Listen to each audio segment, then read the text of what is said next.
चंद्रशेखर आजाद भारत के एक ऐसे जाबाज क्रांतिकारी जिनको ब्रिटिश सरकार जीते जी कभी पकड़ ही नहीं सकी। कई सालों से कई जगहों पर हमें ये बताया जाता है कि चंद्रशेखर आजाद एक लुटेरे थे, लेकिन क्या ये बात सच है?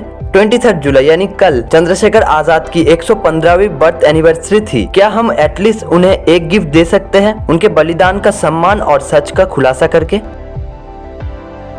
इस वीडियो में मेरे कुछ सवाल है। आखिर क्यों हमारे देश के इन रियल सुपर हीरोज को उनके बलिदान का सम्मान नहीं मिल पा रहा है, और क्यों हमारे देश के इन वीरों की असली स्टोरीज को या सच को हमसे ही छुपाया जा रहा है। अगर आपको भी लगता है कि इन सवालों के जवाब मिलना हम सबके लिए जरूरी है, तो इस वीडियो को शेयर करके और लोगों तक पहुंचाने में मेरी मदद कीजिए। हमारे रियल इंडिया और इसके रियल सुपर हीरोज की असली स्टोरीज को एक बहुत ही यूनिक वे में आप तक पहुंचाना मेरा लक्ष्य है। मुझे हेल्प या सपोर्ट करने के लिए मेरे यूट्यूब चैनल को सब्सक्राइब कीजिए और पास वाले बेल आइकन को भी दबा दीजिए।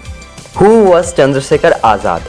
बात है 23 जुलाई 1906 की, जिस दिन मध्य प्रदेश के भाबड़ा नाम के एक छोटे से गांव में सीताराम तिवारी और जगरानी देवी के घर एक लड़का पैदा हुआ, जिसका नाम उन्होंने रखा चंद्रशेखर तिवारी। लेकिन उस वक्त कौन जानता था कि इतने छोटे से गांव का ये लड़का कुछ ही साल बाद जाके ब्रिटिश सरकार की नींद हराम करने वाला है। चंद्रशेखर बचपन से ही विद्रोही प्रकृति के थे। उनको ना अंग्रेजों की गुलामी मंजूर थी और ना ही अंग्रेजों का भारतीयों के ऊपर जुल्म उठाना, जिस वजह से इन जुल्मों को देखकर बचपन से ही उनके मन में अंग्रेजों के खिलाफ एक चिंगारी जलने लगी थी। और इसी चिंगारी को आग में बदलने का काम किया 13 अप्रैल 1919 में घटे जालियांवाला बाग हत्याकांड ने, जिसमें लगभग 1600 मासूम लोगों को अंग्रेजों ने बहुत ही क्रूरता से मारा था। और इसी घटना ने चंद्रशेखर के अंदर के क्रांतिकारी को जगा दिया। और फिर 1921 में सिर्फ 15 साल की उम्र में ही चंद्रशेखर ने गांधी जी के असहयोग आंदोलन में भाग लिया। और इसी आंदोलन में नारेबाजी करते वक्त कई सारे देशभक्तों के साथ इन्हें भी पहली और आखिरी बार पकड़ा गया। आखिरी बार इसीलिए क्योंकि इसके बाद उनके जीते जी ब्रिटिश हुकूमत कभी इन्हें पकड़ नहीं पाई।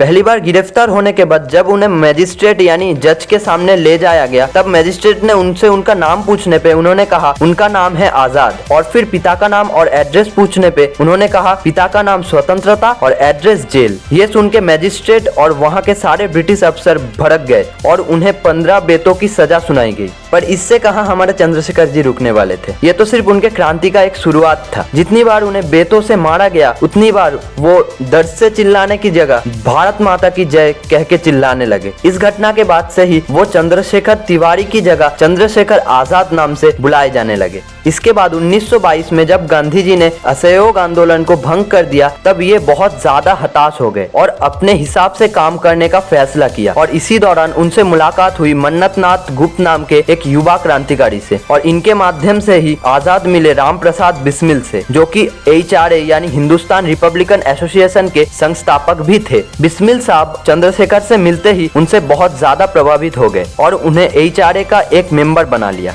HRA में आने के बाद चंद्रशेखर का मुख्य काम था फंड जुटाने का, जो कि ज्यादातर सरकारी चीजों को चोरी करके ही इकट्ठा किया जाता था। और एक बार कुछ ज्यादा पैसों की जरूरत होने पे उन्होंने पूरे ट्रेन को ही लूटने का प्लान बनाया और फिर इस प्लान को अंजाम दिया गया 9 अगस्त 1925 को। और इसी घटना को हम काकोरी कॉन्स्पिरेसी केस के नाम से जानते हैं। हालांकि इस घटना के बाद आजाद तो वहां से बच निकलने में कामयाब हुए थे, पर इसके बाद HRA पूरी तरीके से बिखर चुका था। इसके बाद आजाद की मुलाकात भगत सिंह से हुई और 1928 आते आते भगत सिंह के साथ मिलकर चंद्रशेखर आजाद ने HRA का नाम बदल के HSRA कर दिया, जिसका मतलब था हिंदुस्तान सोशलिस्ट रिपब्लिकन एसोसिएशन। और इसी साल साइमन कमीशन के विरुद्ध हुए एक आंदोलन में लाठीचार्ज के कारण लाला लाजपत राय की मृत्यु हो गई और उनके मृत्यु का बदला लेने के लिए चंद्रशेखर आजाद ने भगत सिंह और रायगुरु के साथ मिलकर ब्रिटिश पुलिस के एक अधिकारी जॉन सॉन्डर्स की हत्या कर दी। और फिर जब 1931 में भगत सिंह सुखदेव रायगुरु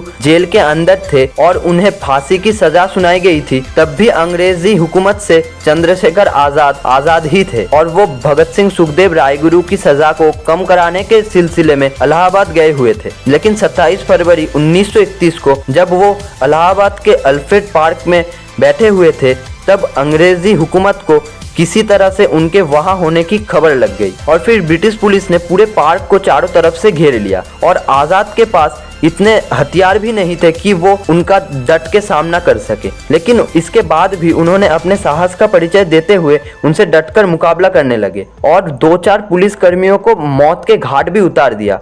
पर फिर जब उनके बंदूक में सिर्फ एक गोली रह गई तब उन्होंने खुद को ही गोली मार दी ताकि वो अपना वचन निभा सके, जो कि उन्होंने एक बार कहा था कि दुश्मन की गोलियों का सामना हम करेंगे, आजाद ही है और आजाद ही रहेंगे।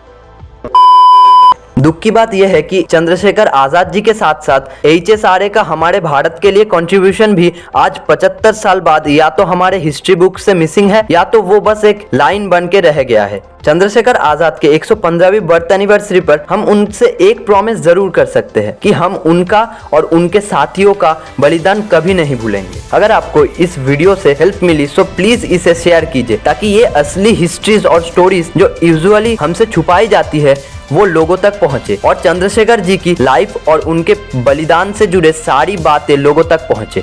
क्योंकि सपोज हम मान लेते हैं कि हमें आज़ादी बिना हिंसा के मिली, पर जब हम ये कहते हैं तब हम जाने अनजाने इन वीरों के बलिदानों को भूल जाते हैं जिन्होंने आज़ादी के लिए अपनी पूरी जिंदगी को कुर्बान कर दी थी। हमारे देश के हिस्ट्री बुक्स को पढ़ने से लगता है कि वो बस एक नॉर्मल कोई क्रांतिकारी थे और उनके बलिदान से ब्रिटिशों को क्या फर्क पड़ा था। लेकिन सच तो यह है कि चंद्रशेखर आजाद जैसे सेनानी ही थे जिनसे पूरा ब्रिटिश एम्पायर डरता था और आज उनके मेमोरीज, उनके बलिदानों के रूप में उन्हें जिंदा रखने के लिए हमें बदलना पड़ेगा। हे व्यूअर्स, हम हमेशा से देखते आ रहे हैं कि हमारे देश के असली वीरों की असली स्टोरीज को हमसे ही छुपाया जाता है। इसीलिए मैंने एक पॉजिटिव सोल्यूशन बेस्ड अप्रोच अपनाया। अगर आपको ये वीडियो अच्छा लगा तो लाइक बटन प्रेस कीजिए और अगर आप चैनल पर नए हैं तो यहाँ पर क्लिक करके सब्सक्राइब कीजिए और नए वीडियोस के अपडेट मिलने के लिए बेल आइकन को भी प्रेस कर दीजिए और ऐसी ही और पॉजिटिव वीडियोस देखने के लिए यहाँ पर क्लिक कीजिए, क्योंकि आपके सपोर्ट से मेरी लाइफ बदल सकती है।